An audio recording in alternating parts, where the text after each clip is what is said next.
ආයුබෝවන් දරුවනේ. අද අපි 4 ශ්‍රේණියේ ආහාර හා පෝෂක පාඩම ඉගෙන ගමු. එකේ බහුවර්ණ ප්‍රශ්න පත්‍රයක් කරමු.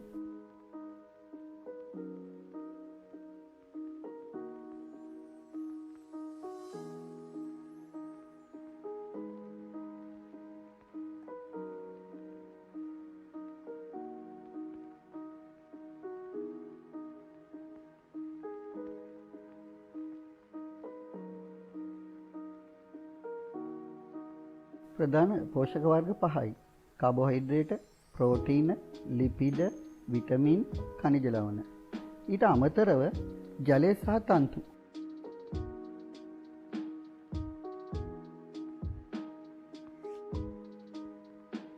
පිටි වර්ග හා සීනි වර්ග තමයි කාබෝහයිඩ්‍රේට කියන්නේ.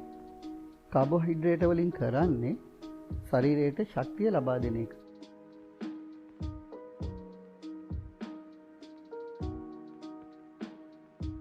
මේ තියෙන්නේ කාබෝහයිඩ්‍රේට් අඩංගු ආහාර.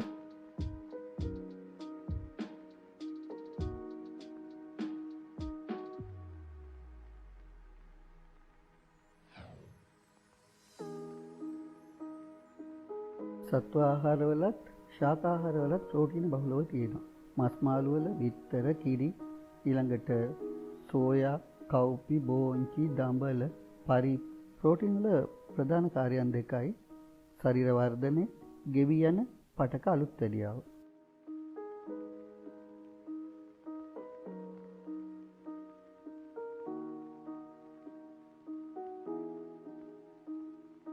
බිත්තර සුදු මදේ ප්‍රෝටීන තියෙනවා, කහ මදේ ලිපිඩ තියෙනවා.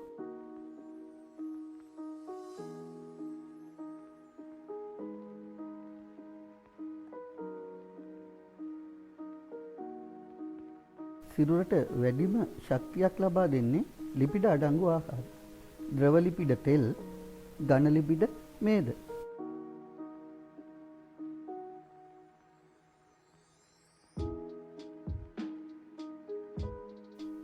ලිපිඩ අඩංගු ආහාර.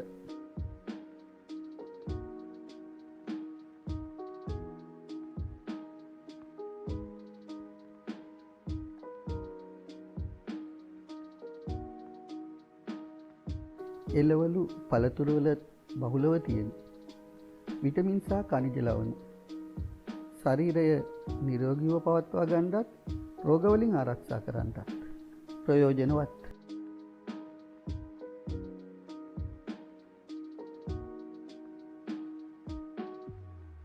පීකුදු, කිරි, බටර්, මෝර තෙල් විටමින් A බහුලයි. නියුඩුවල් තදකොළ එළවලු විටමින් B බහුලයි. දෙහි, දොඩම්, නාරං වගේ ඇඹුල් පළතුරු වල විටමින් C බහුලයි.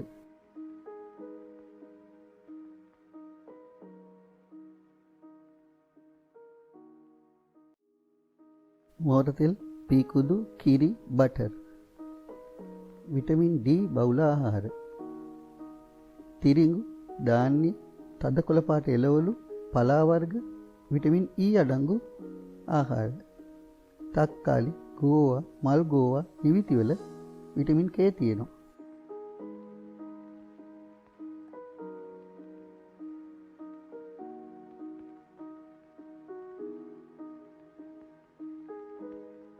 නිරෝගී බව රැක ගන්නත් රෝග වලින් බේරෙන්නත් ಖನಿජ ලවණ අත්‍යවශ්‍යයි.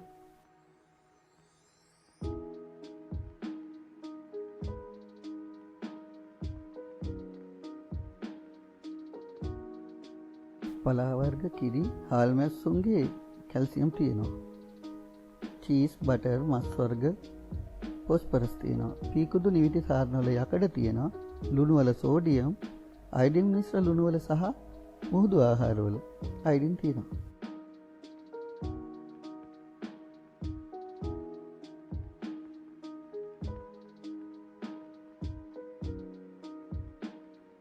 ආහාර වේලක බත්, පිට්ටු, ඉන්දියාප්ප, පාන් වගේ කාබෝහයිඩ්‍රේට තියෙන්න ඕනේ. දඹල, මස් මාළු, බිත්තර, පරිප්පු වගේ ප්‍රෝටීන තියෙන්නත් ඕනේ. පොල්, බටර්, කිරි වගේ ලිපිඩ තියෙන්නත් ඕනේ. විටමින් හා කනිජ ලවණ අඩංගු එළවලු පළතුරු පලා වර්ග තියෙන්නත් ඕනේ.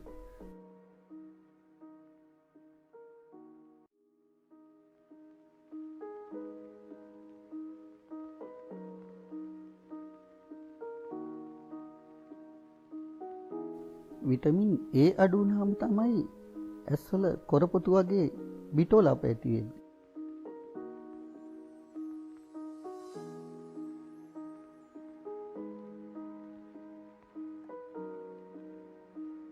විටමින් C අඩු වුණාම විදුරු මස් දියවන රෝගය ඇති වෙන්නේ. විදුරු මස් වලින් ලේ ගලනවා.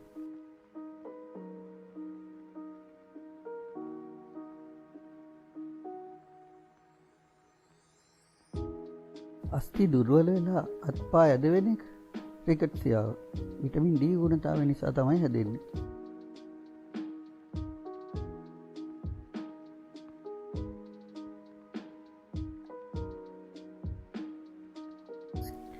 පෙලග්‍රා රෝගී තත්ත්වය ඇති වෙන්නේ විටමින් B අඩු වුණාම.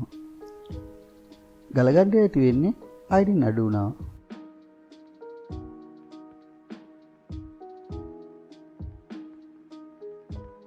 කෙඳි සහිත එළවලු, පළතුරු, අල වර්ගවල තන්තු බහුලයි. ආහාරවල මේදමය සංඝටක සිරුරට උරා ගන්න එක අඩු කරන්නටත් පුළුවන් තන්තු ආහාරවලින්. මලබද්ධය වළක්වා ගන්න එක ඉතාම වැදගත්.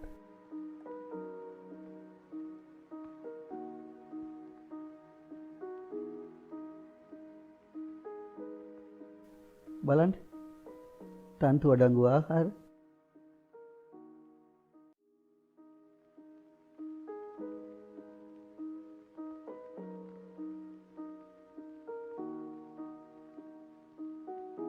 සිරුර සිසිල් කරන්න, ජීව ක්‍රියා සඳහා අවශ්‍ය මාධ්‍ය සපයන්න, බහිස්රාවි ඵල මූත්‍රා වගේ කාර්යක්ෂමව බැහැර කරන්න, මලබද්ධය වළක්වන්න ජලය වැදගත් වෙනවා.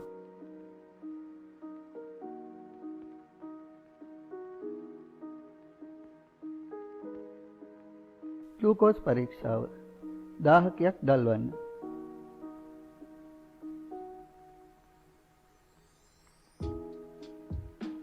ඒ මත ජල තාපකයක් තබන්න. පරීක්ෂා නලයකට ග්ලූකෝස් ද්‍රාවණයක් දමන්න. ඒට බෙනඩික් ද්‍රාවණය දමන්න.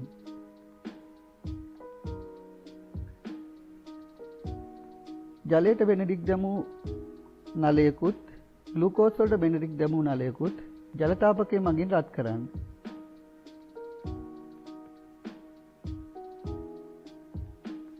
ග්ලූකෝස් දෙමු පරීක්ෂා නලයේ වර්ණ විපර්යාසය බලන්න. කහ, කොළ,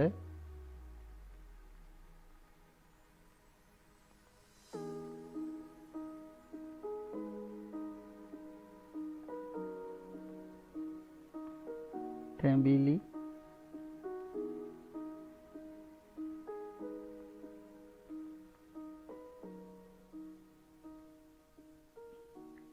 අවසානයේ ගඩොල් රතු පාටට හුරු වර්ණයක්.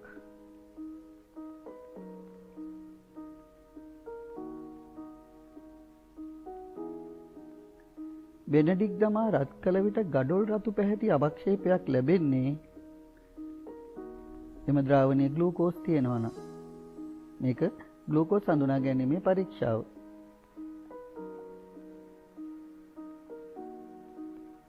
බලන්න පෙරපුවාම අවක්ෂේපයේ ගඩොල් රතු පාට.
ජල බඳුනකට සහ පිෂ්ඨ ද්‍රාවණයකට අයඩින් දමන්න.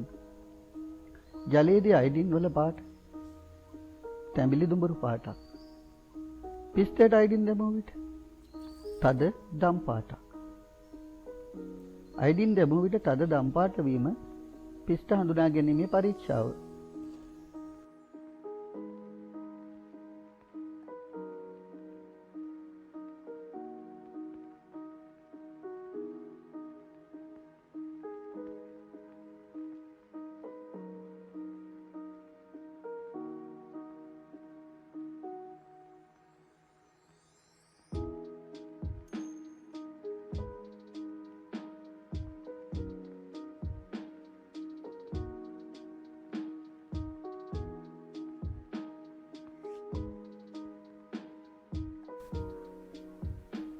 ප්‍රෝටීන හඳුනා ගැනීමේ පරීක්ෂාව. මුලින්ම බිත්තර සුදු මඳය පරීක්ෂා නලයකට ගන්න. ඊට පස්සේ වැඩිපුර සෝඩියම් හයිඩ්‍රොක්සයිඩ් ප්‍රමාණයක් බිත්තර සුදු මඳයට එකතු කරන්න.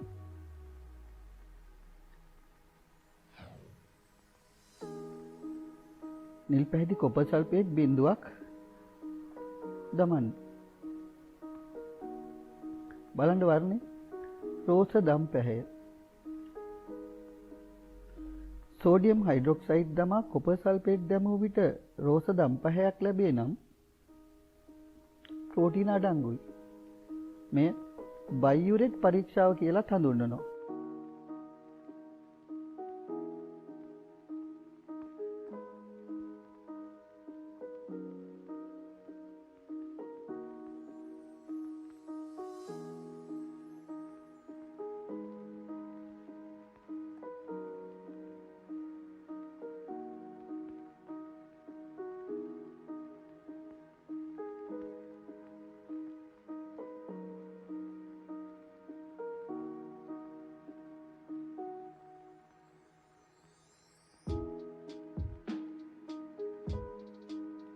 පරීක්ෂා නලයකට පොල් තෙල් ස්වල්පයක් දමා සොඩෑන් 3 ප්‍රතිකාරකය දමන්න. බලන්න රතු පාට පුංචි පුංචි බෝල රතු පැහැති මේද ගෝලිකා ඇති වෙනවා. සොඩෑන් 3 ප්‍රතිකාරකය දැමූ විට රතු පැහැති මේද ගෝලිකා ඇතිවීම ලිපිඩ හඳුනා ගැනීමේ පරීක්ෂාවයි.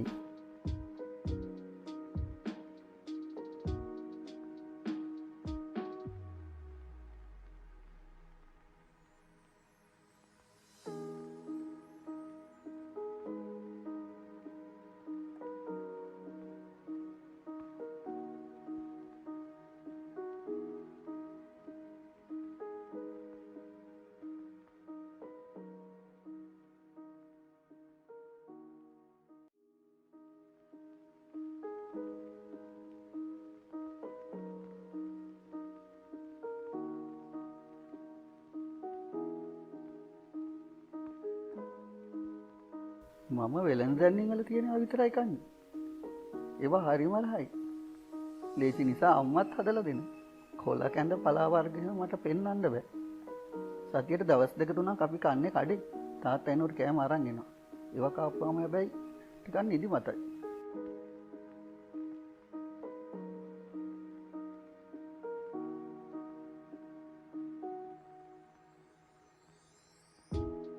උදේට නැවුම් වෙල කිරි වීදුරුවක් අම්මා මට හදලා දෙනවා. මගේ කෑම හදන්නේ ගෙදරමයි. බත් මාළු එළවලු පළතුරු තමයි ලැබෙන්නේ. සමහර දවස්වල කඩල කාපි මුං ඇටත් ලැබෙනවා. බත් එකට කොළ මැල්ලුමක් සලාදයක් වරදින්නේම නැහැ. නිවාඩු දවස්වල කොළ කැඳ අනිවාර්යයි. කඩවල තියෙන ශනික කෑම මම කන්නේ කලාතුරකින්. මම අධ්‍යාපන කටයුතු වලට වගේම බාහිර කටයුතු වලට එකසේ කැමතියි.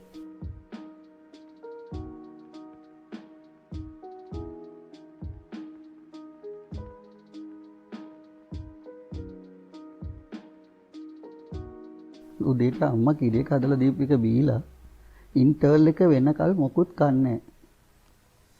ඉන්ටර්වල් එකේදීත් යාළුවන්ගේ කෑමකින් කාලා ගෙදරින් දුන්න සල්ලි වලින් සිසිල් බීම් බොනවා. වත් කෑවොත් නිදිමතයි. ඒ හින්දා පාම් බනිස් වගේ දෙයක් තමයි කන්නේ. ගෙදර එනකොට හරි මහන්සි.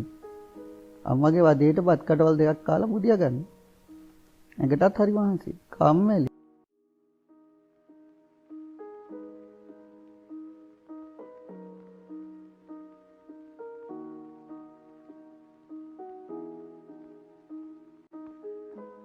මේ දරුවා නම් සීනි පිටි තෙල් වැඩිපුර කනවා.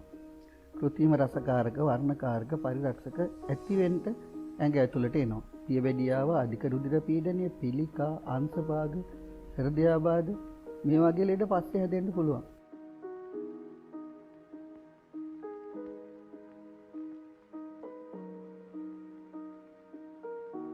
නිවැරදිව පෝෂ්‍ය ද්‍රව්‍ය අඩංගු ආහාර ගන්නේ මේ දරුවා විතරයි. ඒකින්ද බෝ නොවන රෝග වලින් ආරක්ෂා වෙනවා. එයා ගන්න ආහාරවල කෘත්‍රිම රසකාරක, වර්ණකාරක, පරිරක්ෂක නැහැ. ස්වභාවික ආහාර තමයි බහුලව ගන්න.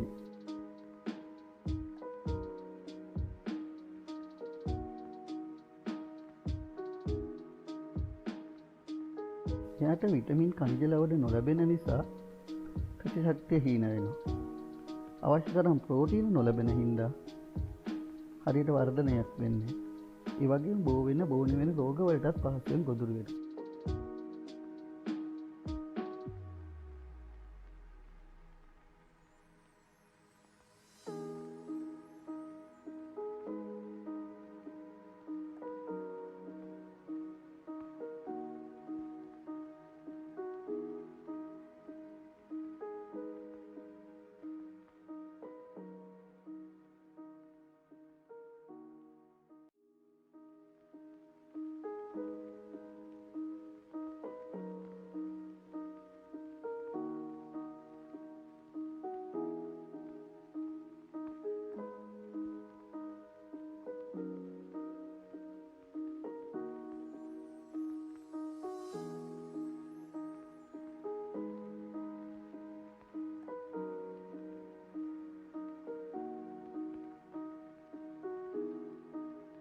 තුලිත ආහාරයක් නොගත්තාම කම්මැලිකම, සිරුර දුර්වල වෙන එක, ලෙඩ රෝගවලට ගොදුරු වෙන එක, සමහරුන්ට මන්ද පෝෂණය, සමහරට අධි පෝෂණය.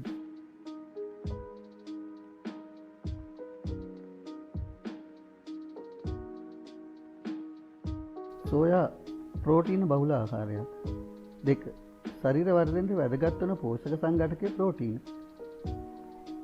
දේහයේ ලෙඩ රෝග වලින් ආරක්ෂා කිරීම, විටමින් හා ಖನಿಜ ලවණ වගේ මලබද්ධය වැළැක්වීම සඳහා ආහාරයට තන්තු වැදගත් වෙනවා.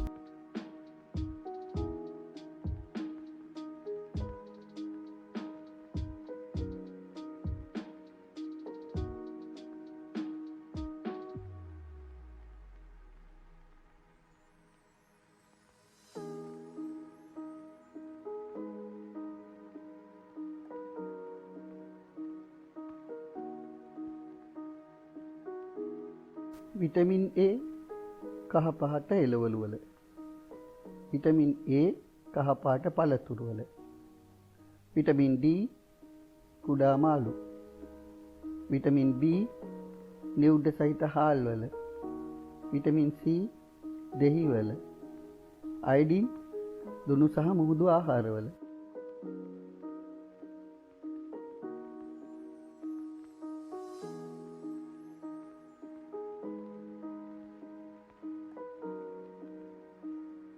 පාඩම හොඳින් අවබෝධ කරගෙන පහලින් තියෙන ලින්ක් එකෙන් ඔන්ලයින් බහුවර්ණ ප්‍රශ්න පත්‍රය කරන්න.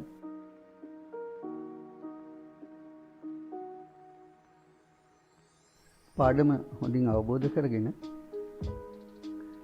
පහලින් තියෙන ලින්ක් එකෙන් ඔන්ලයින් බහුවර්ණ ප්‍රශ්න පත්‍රය කරන්න.